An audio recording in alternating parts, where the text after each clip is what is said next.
Tema kali ini adalah kriteria ibu yang baik dalam Islam.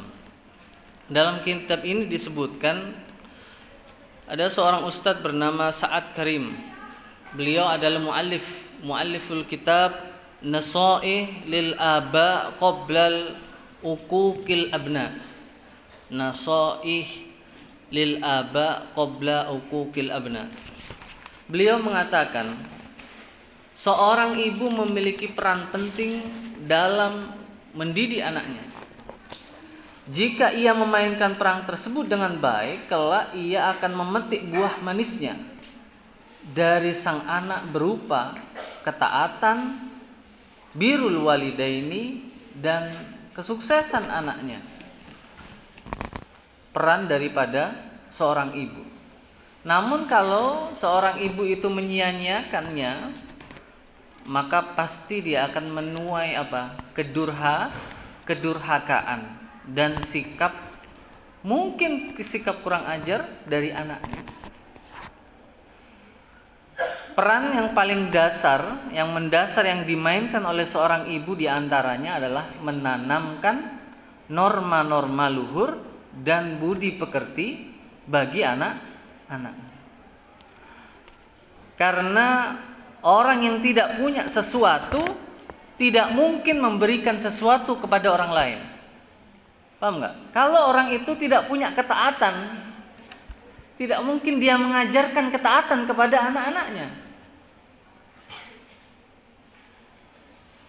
Berarti kita ini Ustaz harus punya sesuatu. Iya, antum harus punya sesuatu. Yang pernah kami sampaikan, antum harus punya amalan dong, gitu.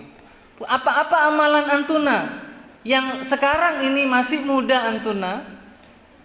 Jangan nunggu nanti aja Ustaz. Sebelum nikah saya mau punya amalan. Kelamaan antun. Udah terlambat itu. Sekarang ini saatnya. Apalagi di kampus yang semuanya putri. Sholat yang kamarnya di sini tinggal sholat jamaah. Amalan apa? Sholat jamaah. Amalan apa lagi? Yang puasa sunnah lah. Yang suka tahajud lah. Kalau nggak mau ta'ziro tahajud, usahakan 15 hari itu full tahajud.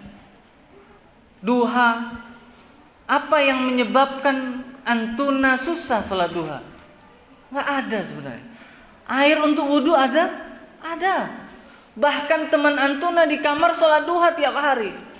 Tapi kenapa aneh enggak? Itu muskilah berarti. Banyak istighfar. Harusnya itu terbuka luar biasa di kampus ini. Aneh mau dawamul wudu Ustaz. Oh, luar biasa itu. Apalagi antum putri. Batal wudu. Kalau putri itu jarang buang air kecil. Atau buang angin jarang katanya. Nah, itu. Berarti bisa dawamul wudu. Nah, ini amal-amalan yang antum punya yang baik itu nanti bisa ditularkan. Antum baik, senang sama teman, sedekah. Baik sama teman, suka nyapu-nyapu kamar. Gimana mau nyontohkan anak, nak nyapu-nyapu ya? Emaknya malas nyapu, wah susah ini. Apalagi basically dari jadwal. Bukan jadwal aneh Ustadz. Maka kalau bisa kamar yang sukses itu tanpa ada jadwal, itu yang nyapu tiap hari sampai rebutan. Aneh aja uti. Wah itu keren. Kalau ada kamar kayak gitu keren. Tapi kalau ada anti nyapu ya, anti nyapu kan sekarang gitu. Waduh, udah itu. Nggak sukses itu kamarnya. Uhtinya semester 7 tiap hari ngepel. Jadi adik kelasnya itu nggak enak. Ya Allah, Uhti ini udah semester 7 ngepel. Aneh semester 1 nggak pernah ngepel. Nah, ngepel lah ya. Nggak usah disuruh. Pokoknya lakukan itu menjadi diri antum nanti. Yang antum nanti sampaikan ke anak antum. Nggak mungkin anak antum cewek nanti ngelihat antum nggak pernah nyapu terus dia setelah besar nyapu sendirian. Nggak pernah dicontohkan emak untuk nyapu tiap hari. Ya paling tidak dari kamar lah, dari hizanah, murotab, kapan naruh jilbab, kapan naruh piring jangan dicampur sama sepatu. Piring campur sama buku. Karena sama-sama bisa diberdirikan, Ustaz. Anda selip-selipkan aja, Ustaz. Suka lupa namanya bolpen. Ya enggak. Bolpen aneh di mana nih? Wah, udah. Punya bolpen aja suka lupa, gimana punya suami nanti? Atau punya barang-barang. Wah. Lupa nanti. Piring punya rumah tangga nanti punya barang-barang kecil ya, lupa naruhnya di mana, naruh kunci, naruhnya macam-macam. Kita mulai dari yang kecil-kecil. Antuna di hizanah itu adalah rumah antuna. Kamar itu anggaplah itu rumah antuna.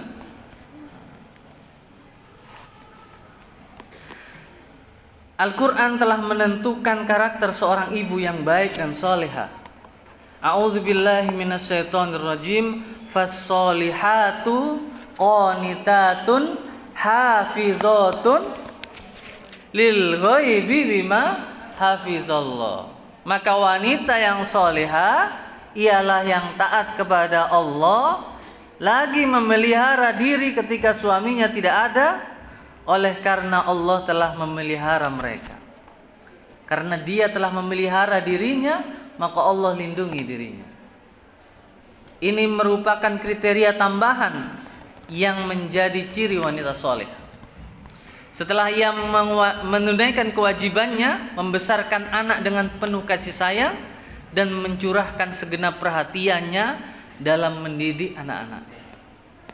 Rasulullah Shallallahu Alaihi Wasallam pernah memuji wanita Quraisy dengan apa? Nisa'u Quraisyin khairu nisa'in raqibnal ibil, ahnahu ala tiflin wa ar'ahu ala zaujin fi dhati yadihi.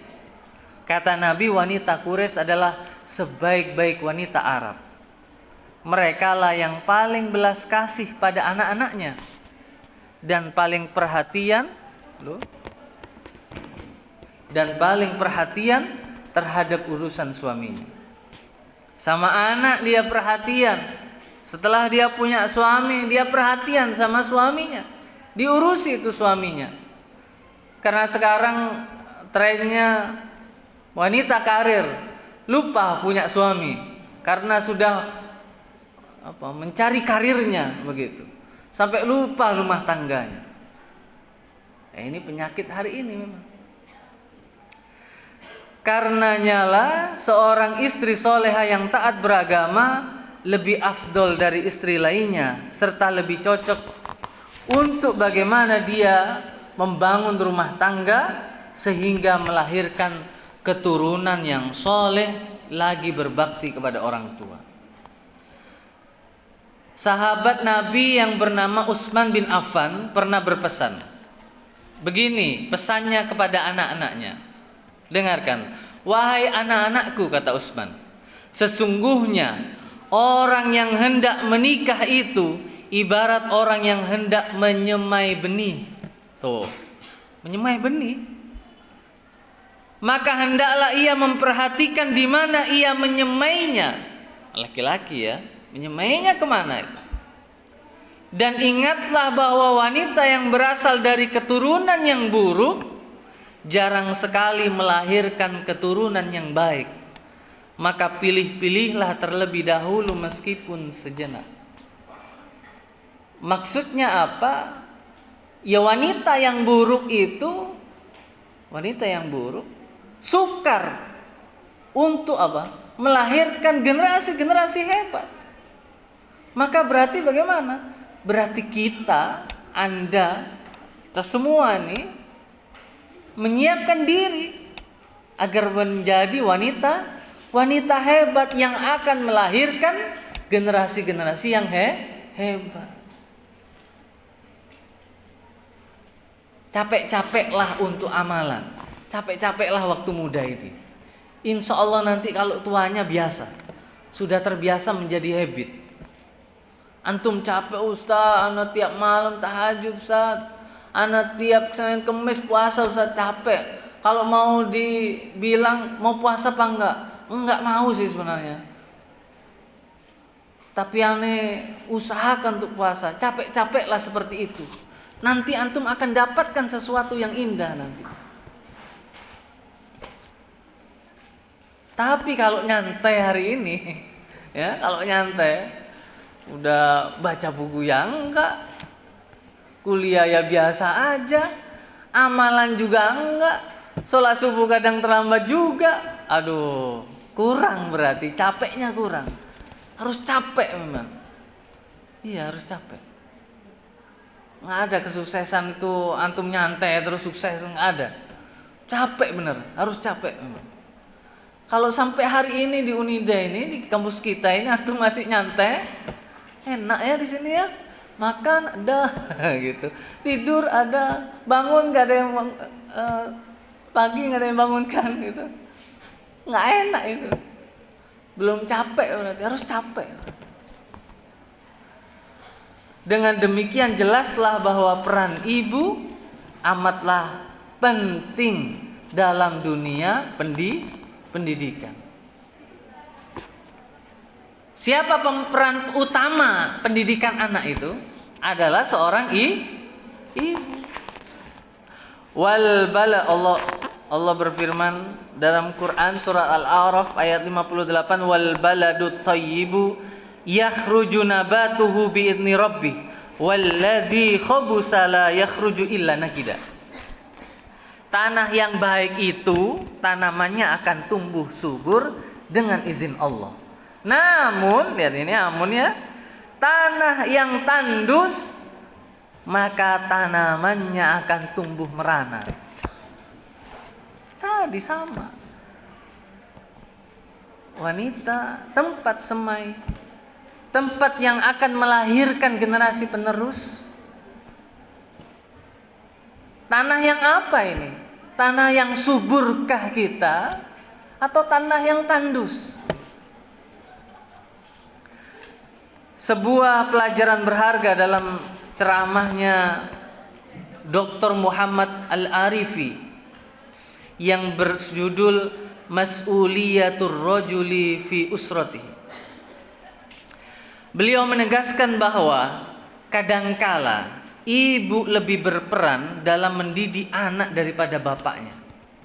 Lihat ya, kadangkala ibu lebih berperan dalam mendidik anaknya daripada bapaknya. Memang dalam beberapa hal bapak itu memegang beberapa kendali, seperti nafkah dari ayah, wibawa belajar dari ayah, dan semisalnya. Namun dalam masalah tarbiyah terkadang peran ibu lebih kentara, kelihatan, karena ia lebih dekat dengan anak-anaknya. Suatu ketika Syekh ini bercerita, dia naik mobil sama temannya, adalah supir temen lah gitu. Yang temen ini laki-laki ya, bawa anak dua, anaknya tuh. Saya ini tahu temennya ini nggak soleh-soleh amat gitu lah, bukan laki-laki yang alim gitu, bukan. Tapi anaknya nih setelah naik mobil, mobil itu kalau menanjak, anaknya ini langsung takbir, dua anaknya, Allahu Akbar, Allahu Akbar gitu. Kalau turun maka mengucapkan Subhanallah, naik lagi Allahu Akbar gitu. Anaknya bertasbih sering sekali gitu naik. Dan saya ini menganggap kamu ini laki-laki biasa aja, nggak alim-alim aman juga. Tapi anakmu ini naik mobil, kalau mobilnya nanjak bertakbir, kalau mobilnya turun bertasbih. Kata laki-laki temannya Syekh tadi ini sebenarnya yang didik itu ibunya gitu, bukan aku itu katanya gitu. Tuh bayangkan tuh ya.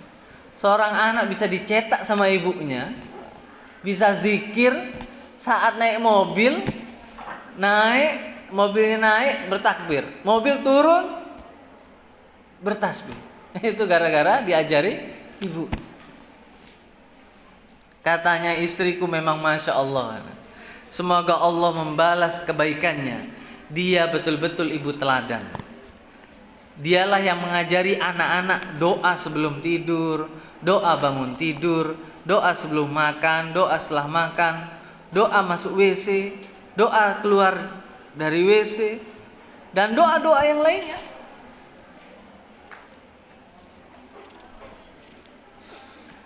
Kemudian suatu ketika, cerita ini temennya ini, suatu ketika anakku ini bertengkar.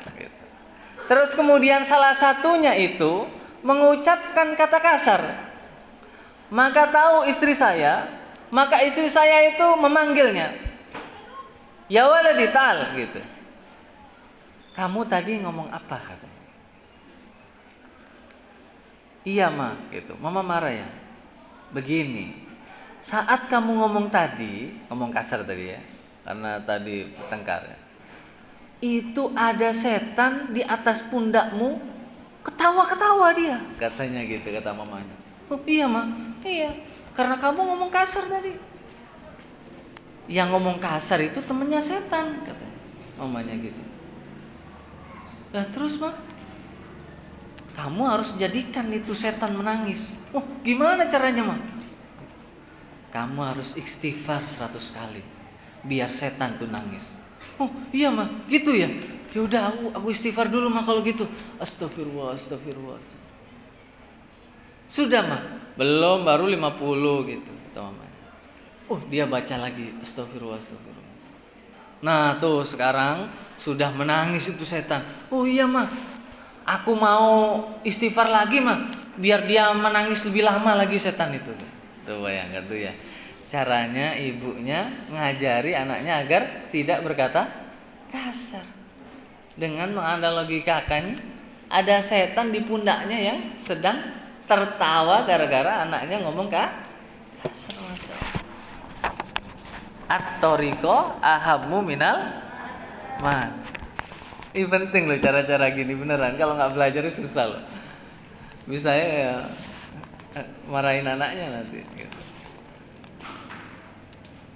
Maka kemudian anak tersebut ya tidak lagi ngomong kasar.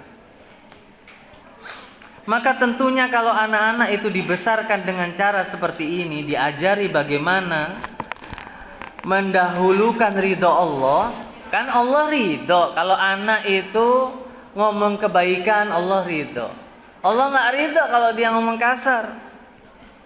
Maka dia memenangkan Allah di atas bisikan setan. Maka setelah itu ibunya tak akan mendengarkan lagi kata-kata kasar dari anaknya. Dan anaknya gak mungkin lagi akan membentak orang tuanya, namun akan selalu berkata halus kepada orang tuanya. Kalau ibunya bersumpah, ia akan buru-buru menunaikan sumpahnya. Kalau si ibu sampai menangis di depannya, pastilah hatinya merasa tersayat dan turut menangis bersamanya. Mengapa demikian? Karena sejak kecil sang ibu selalu menanamkan dalam hatinya, yaitu kecintaan kepada orang tua. Banyak kan kasus-kasus kan, anak berani sama orang tuanya, bahkan nauzubidzalik ya, sampai membunuh orang tuanya. Bagaimana tarbiyah di rumahnya? Bagaimana sholat anaknya? Nah itu dipertanyakan. Karenanya jika ada di antara ulama salaf yang telah hafal Al-Quran saat berumur 7 tahun, atau hafal sekian hadis saat berumur 9 tahun, dan saat berumur 14 tahun telah menjadi mufti, seperti siapa? Imam Syafi'i. Saat berumur 12 tahun mampu menghadiri 12 kajian ilmiah sehari semalam, seperti Imam Nawawi. Ketahuilah bahwa itu semua tidak terjadi begitu saja. Itu semua karena di balik kesuksesan mereka ada ibu-ibu solihah yang senantiasa mendorong mereka untuk itu. Jadi kalau ada Imam Nawawi seperti itu bukan Imam Nawawi semata, tapi lihatlah siapa ibunya Imam Nawawi, begitu. Imam Syafi'i seperti itu. Siapa ibunya Imam Syafi'i? Ustaz pernah cerita kepada antum kan? Bagaimana ibunya ya membawa dari Gaza ke Mekah karena pingin anaknya belajar di Mekah bersama para ulama. Saat Imam Syafi'i datang ke ibunya, ibu aku mau belajar di sana, itu kayaknya bagus bu, tempat belajarnya bagus, ulamanya bagus gitu. Tapi meskipun ibu itu saat itu nggak punya uang, tapi karena ibunya macan, tahu ibunya macan ya, ibunya nggak mau diam kalau anaknya mau harus terkabul apalagi belajar. Maka Imam Syafi'i diajak ke pasar, beli apa? Beli bangku, beli kursi. Setelah itu disuruh ngangkat kursi. Karena tempat belajar itu tempatnya mahal, nggak bisa bayar. Tapi kejahatan ibunya pingin Imam Syafi'i kecil itu belajar.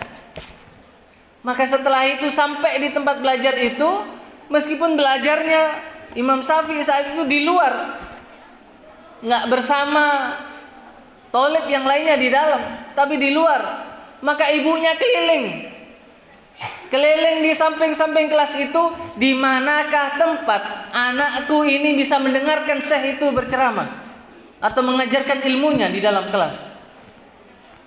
Maka ibunya keliling. Setelah keliling menemukan, oh di sini kayaknya di sini kurang kedengaran. Maka keliling lagi, cari tempat, oh ini paling kedengaran sini. Maka dipanggil, Syafi'i ta'al gitu. Kamu duduk sini, dengarkan syekhnya. Insya Allah kamu waladun soleh, kamu cerdas anaknya. Ternyata benar. Hanya mendengarkan saja Imam Syafi'i, setiap hari mendengarkan di situ. Ternyata suatu ketika syekhnya nggak masuk, Imam Syafi'i ke dalam. Bagaimana kalau saya mengajar kalian, katanya Imam Syafi'i yang kecil gitu kepada teman-temannya. Karena teman-temannya itu anak yang kaya, ngetes, ya bolehlah, coba-coba. Gitu. Ternyata saat Imam Syafi'i kecil menjelaskan, ini kok lebih keren dari saya ini, katanya gitu. Maka kemudian anak-anak tadi itu ngomong sama bapaknya, Pak, saya punya teman, baru dia bisa ngajari kita lebih keren daripada guru kita, katanya gitu. Oh iya, maka besok saya mau lihat. Maka bapaknya duduk mendengarkan Imam Syafi'i kecil menjelaskan. Ternyata ayahnya juga terperangah. Keren sekali anak ini, hafal sekali, hadis hafal, Al-Quran hafal gitu. Maka kemudian Imam Syafi'i saat itu meskipun masih belia sudah disuruh mengajar. Dan dari situ mendapat bisaro dari mengajar itu. Jadi punya anak ibunya tadi ya. Jadi kan ibu itu hamil itu kan tidak hanya hamil ya, tapi merencanakan gimana anak yang lahir ini samil kamil kan gitu ya, cerdas kan gitu ya. Cerdas itu gimana? Kalau dia menghafal itu hafalannya itu kuat gitu. Ya yang dimakan ibunya yang halal kan gitu, yang nutrisinya bagus kan gitu. Sehingga nanti kalau anaknya lahir, anaknya itu cerdas. Dan benar Imam Syafi'i lahir menjadi walad yang cerdas sekali. Sekali menghafal sudah hafal langsung. Ini luar biasa ya. Ditambah lagi ibunya jiddi. Nah, gitu. Tahu anaknya cerdas. Ini bisa ini, saya bawa anakku jadi ulama bisa ini. Nah, gitu. Tahu. Ibu itu kayak apa? Kayak pelatih. Tahu pelatih ya? Hanya pelatih yang tahu ini pemain ini keren ini. Dia ini kalau saya campurkan ini bagus dia. Kalau saya ini kan dia akan keren. Nah, gitu. Maka itu kaitan dari bagaimana para ulama ya, yang luar biasa. Siapakah ibunda? Maka mari kita berdoa kepada Allah Subhanahu wa taala. Semoga kita dijadikan ibu-ibu seperti ibunya Imam Syafi'i. bisa menghasilkan, bisa melahirkan generasi-generasi hebat seperti Imam Syafi'i. Dijadikan seperti ibunya Imam An-Nawawi. Bisa melahirkan generasi hebat seperti Imam Nawawi. Dari mana? Ya dari mudanya ini. Mari kita sama-sama ya mengasah diri kita. Capek sekarang insya Allah berbuah nanti menggembirakan suatu ketika nanti. Tapi kalau sekarang nggak capek, nyantai-nyantai, nanti nggak dapat buah yang bagus. Nah gitu. Mari kita niatkan mulai malam ini. Yang belum biasa tahajud, mari tahajud. Yang belum biasa jamaah, mari jamaah. Begitu. Kamar deket tinggal lompat, apa susahnya? Nah gitu. Musola sini, sholat jamaah, apa susahnya? Tinggal atur waktunya, begitu. Kapan sholat, kapan jamaah. Kalau bisa qobliyah ba'diyahnya jangan sampai terlewat, begitu. Bisa lagi karena tempat wudhunya dekat, usahakan bisa dawamul wudhu. Sebelum kuliah wudhu dulu, begitu. Batal wudhu, insya Allah Allah akan jaga kita. Usikum wa iyaya, demikian yang bisa Ustaz sampaikan. Kurang lebihnya mohon maaf. Semoga antum bisa mengambil manfaatnya. Ya, kita akan teruskan pada bab selanjutnya pada minggu depan, insya Allah setiap Sabtu ba'da maghrib. Mari kita tutup kajian kita dengan baca alhamdulillah. Alhamdulillah.